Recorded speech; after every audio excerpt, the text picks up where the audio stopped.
Hey, hi. I'm Mona. This is Sacred Geometry Universe Video Journal Diary for July 15th, 2025. So we're at the beach. Yeah. Woo! Brian had a grooming appointment, so we had to come back down to Port Lavaca because his fur is getting too thick. It's too hot for him. He needs. He's a high maintenance dog. Okay, Chica's not. Um, she's over there sniffing around. I have breakfast here. I went and I got some breakfast at a little donut shop place. It's okay. I got too much. Or I don't know. My stomach probably shrunk because I haven't been eating. Because, the stress has been causing me to not eat. So I have to, force feed.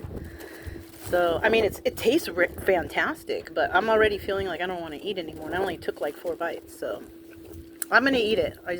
I just don't take a break and I'll talk to you guys.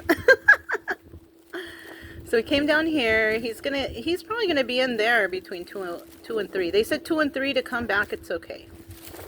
So I'm like, all right. So, so we came here and I'm having breakfast. Usually, if we come down here, that's what I'll do. Whatever dog I have to put either at the vet or at the what do you call that place? The groomer. Then we come to the beach, and then I have breakfast, and then. Because it's usually some amount of time I have to wait here. So then after this, because I wanted to come to the beach. I like the beach. That's why I moved, close to the beach. Now, I don't want to live on the beach because there could be some issues here with flooding and stuff. There could be issues where I live with flooding too. So as you guys know, I have to go ahead and get some flood insurance there. I already found out how much it costs and I can pay that. So I'm just like, all right. Because you have to pay it in full for the year. So I don't know. We'll see. We'll see what they say. Anyways, so, this morning, as you can see, I look nice and clean. I don't know if you can tell or not, but I had to leave the house and go and speak with people, so I had to shower. You know what I mean? If I don't have to talk to anybody, shoot, I'm going to shower. I don't care. I really don't care. But if I have to be involved with the public, then I do have to shower, so... I was able to clean myself. I didn't shower. I used, as you guys know, when I was on the road, I was using one of those sprayer bottle things that I kind of Mickey Moused it and turned it into a portable shower. So, but I had thrown that away.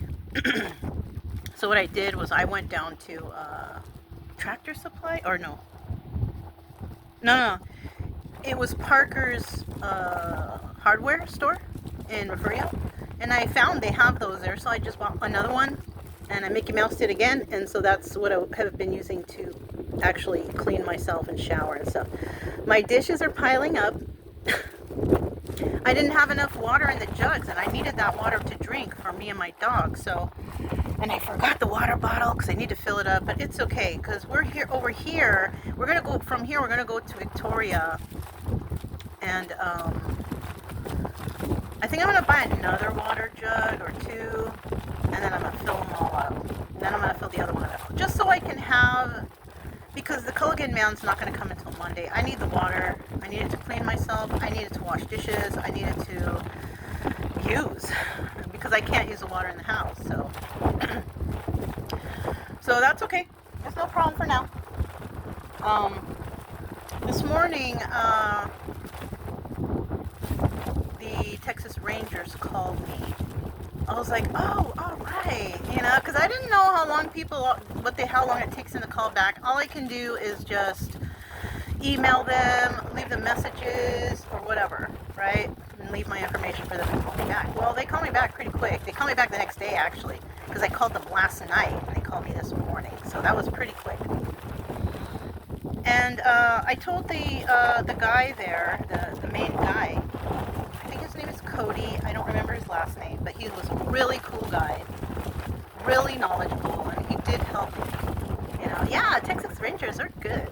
I like them, and I like Refugio Police Department. Yeah, and I'll tell you something else. The sheriff that came to my house, the young man, he's way younger than me. He's really young. But he was good though. He was nice and he was understanding. He was asking all the right questions. And I appreciate that guy, because I was nervous to call the sheriffs, because the sheriff of the town is the commissioner's son, and if there's got some kind of cahoots going on, you know, I can't deal with that guy. I already feel threatened.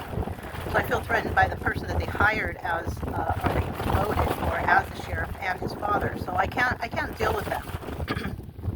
But it's okay, because the Refugio Police Department told me who I should contact, and that's why I contacted the Texas Rangers. So anyways, they called me back,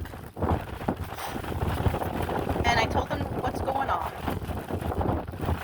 You know, everybody seems to think I'm trying to file a lawsuit. I'm not trying to do that.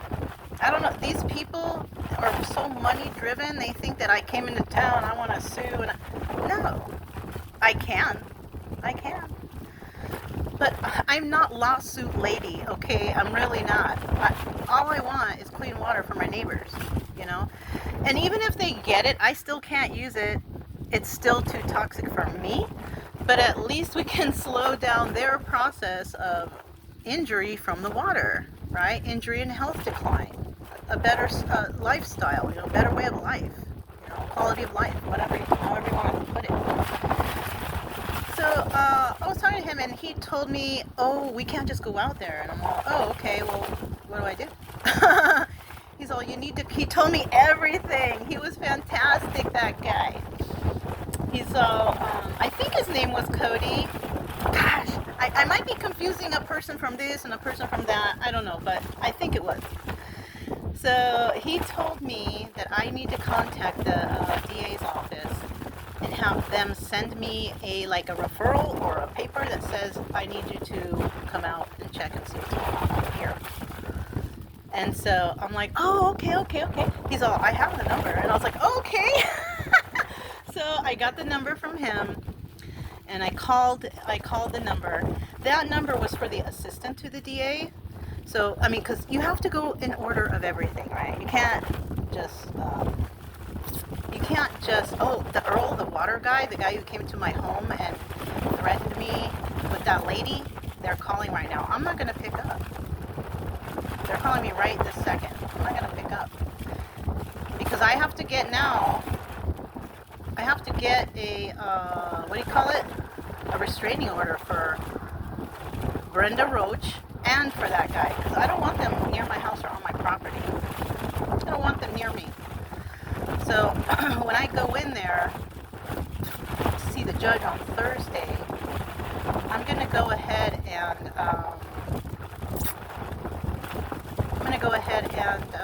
ask the county how I can. Okay, so he left a message, but it says transcript not available, so I don't know what he said on it. I don't really care.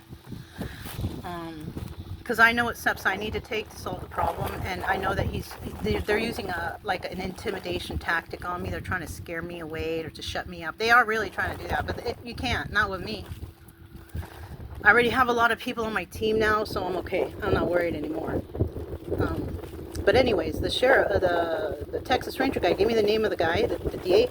I called there, and I was speaking to the assistant to the DA. I had to tell her my story about what's going on, because they're like, well, we can make an assistant to talk to the assistant. And she's like, well, what's going on? And I told her, and then she said, boom, no, you know what? You need to talk to the DA. So I was like, all right. So they transferred me over. And he was on a phone call while I was talking to the woman on the phone. He was on a phone call, so he couldn't get off the phone. So they said, but we have someone just as good you can talk to, and you can tell him. And I told him everything, and that guy was really nice and really friendly. And I think he also thought that I'm trying to file a lawsuit or something. I'm not. And I told him straight up, I said, look, I'm not trying to file a lawsuit. I'm not lawsuit lady. I just want clean water for my neighbors, because I can afford to get the clean water system in my home, but my neighbors can't, you know? And like I said, even if they do fix the water to be legal, they're only going to do the bare minimum, and I still can't use the water. So I need the water that I'm having installed regardless, because I've never dealt with. My body system is not used to toxic water. It's just plain and simple. These people they can drink it if they want. If they feel like it's safe, like the mayor is, because she didn't want to drink the water. She took she didn't even take a gulp or anything. She didn't want to drink it. So she's a liar. she would not drink the water in front of me. They take full drinks. So obviously there's something going on here. And then also I was doing some research and I was trying to look up certain things, and I found three discrepancies in people's words to me about the drilling. So there's lying there going on, because I found out that they were lying. They're lying to the public too. Found discrepancies in the paperwork, whatever. And yeah. So anyways, when I found out, that also that the Earl guy, he actually told me that TCEQ makes those pamphlets that they pass out to the community. I'm like, oh, they do? I'm like, no, they don't do these. He's like, yeah, they made the whole pamphlet, so there's nothing you can do. It's like they're trying to stop me. Like, why? Don't they care about the people in the community? I'm just trying to get them clean water. So what are they trying to stop me for? You know what I'm saying? Anyways, so I remember, I held up the whole paper and I said, so this whole paper right here that you're saying, this is what they sent you. He's like, yeah.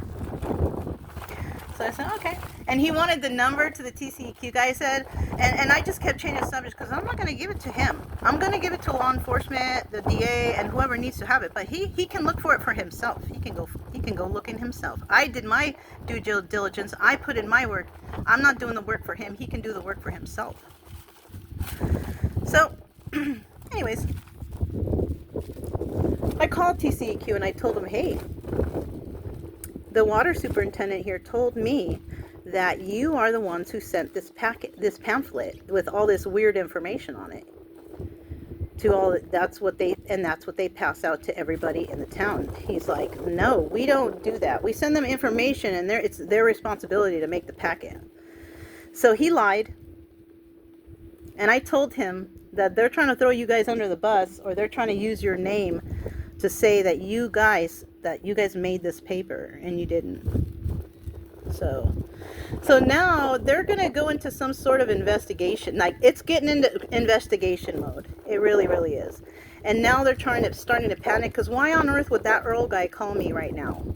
Somebody called him. Because I mentioned his name all around. And so anyways, I was talking to the DA and he thinks that this is possibly a serious matter. And I said, look, I don't want to sue anybody.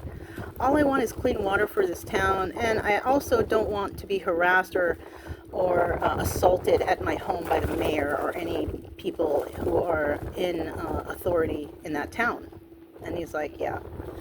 So he's going to go ahead and refer this over to the DA, and the DA is going to hopefully send that letter to the Texas Rangers. Now, if I don't know what's going on in a couple days, I'm going to have to call them and say, what's the status on that, and just ask. Another thing is, I explained some stuff to him, and I said, oh, I remember I forgot to tell something to the sheriff, and I found out something else that I need to tell to the sheriff that could be and I said, I don't remember that guy's name. I'm going to go there because I'm supposed to get some kind of paper showing that I'm filing this problem or whatever, filing a complaint or pressing charges or whatever. And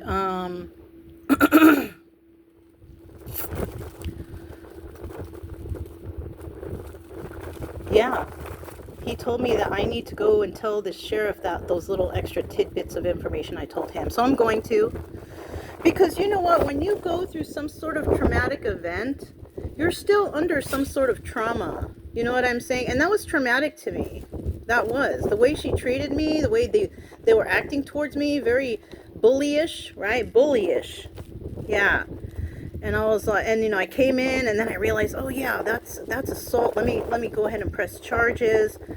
And you know what? And that's probably why he might be calling me, because now they're looking for them. They're looking for the two people that came to my house and assaulted me. And I didn't tell him to bring her to my house, but he did. So he brought aggressiveness or conflict to my home. So he's part of it now. He's part of it now. And I never told him that he could bring anybody to my home. And I actually also tried to make an appointment with the mayor, a sit-down, civilized, sit-down conversation, right? No, they think that they can just all jump in the truck and come down to my house. They didn't even park properly. They just kind of like turned in like some kind of whatever.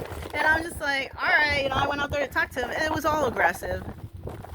And you know what I don't like about it is I'm pretty nice when I talk to people, kind of like I'm talking to you, but I felt myself getting aggressive back. So they wanted me to like lose control, I feel like, but I might get a little angry and I might a little shout, but I'm not going to put my hands on anybody. Because I don't want to go to jail. Right? You put your hands on someone, you go to jail. I know that. So she put her hands on me. She's a child. She's immature. You know, I don't know what is wrong with her. She acts like a grown woman and who's a child, like so immature. And she's the mayor, like how? But you know, I hear some stuff about her anyways, so I'm not gonna say on here. It's not very good. It's not very good. Doesn't sound very good. But you know, I did tell her. I said, you know, the only thing I know about you is that nobody in town likes you. They all hate you. And she's all, I don't care. She got so mad. And I'm all, yeah, I can tell. I can tell that you don't care. You know, I was just pissing her off. She was getting very angry. You know, I wasn't losing it. I only lost it when she put her hands on me. But I controlled my emotions right there because I have PTSD. I can blow up at any time. You know, fuck, you can't be doing that to people or veterans with PTSD who have been through some sort of traumatic events. I mean, you can't do that. You can't do that. And I can't be on medication. So I'm not on any kind of medication because any kind of medication, which is usually mental health medications, any kind of those medications that say thoughts of suicide or the risk, that's me. So I cannot do it. Everything I do is through like, I guess, mindfulness, you know. I kind of stop and I think. I don't react. You know what I'm saying? So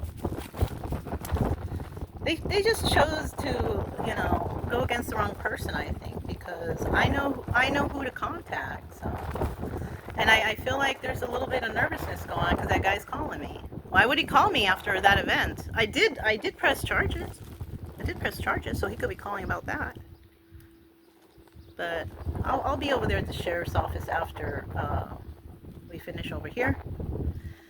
Because, you know, I'm waiting for Brian. He's going to be there until 2 or 3. And then on the way back, I'll stop by the sheriff's office and discuss this matter with him. And I'm also going to tell him now that this guy's calling my phone. I don't want to talk to him. I'm going to see about getting a restraining order. Why is he calling me? For what? What does he want to call me for? We've already had our discussion, and the discussion is done. So what now? What are they going to? Now they're calling me to harass me over the phone. I'm not going to do that. So I'll let them know. I'll show them that there's a phone call and some, I don't know, it's a 5-second recording of something. I don't know what it is. Maybe it's nothing, but I can't get in there. I don't know. I can't get into that. So anyways, that's what I have. Just filling you guys in what's going on.